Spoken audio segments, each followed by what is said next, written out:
السلام عليكم أنا جواب الواسقة كسر هذا هل دقيقة يهرسن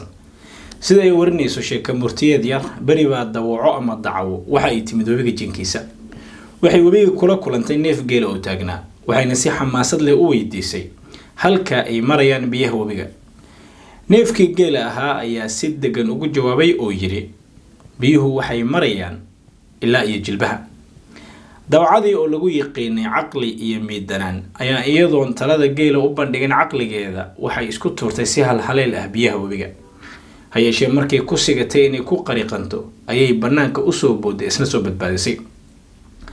markii banaanka timi ayay neefkii geela ahaa iyadoo xanaaqsan waxa ay ku tiri maxaad ii sirtay oo u tiri biyuhu waxay marayaan ilaa jilbaha oo kaliya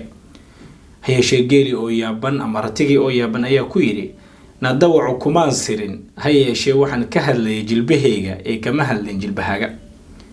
qisadan yar ee dhaxmartay geela iyo dawacada waxay muujinaysaa in talada geela ama cilmiga geela uu ahaa mid sax ah balse ciladu ka timid caqliga dawacada oo aan qiimeyn taladii la siiyay sidaa darteed waxaa la muhuraana markii talana la siiyo inaan iska laqin oo aan u bandhigna caqligeena kuna qiimeyna duruufaheena iyo xaaladda gaarka ay ku sugannahay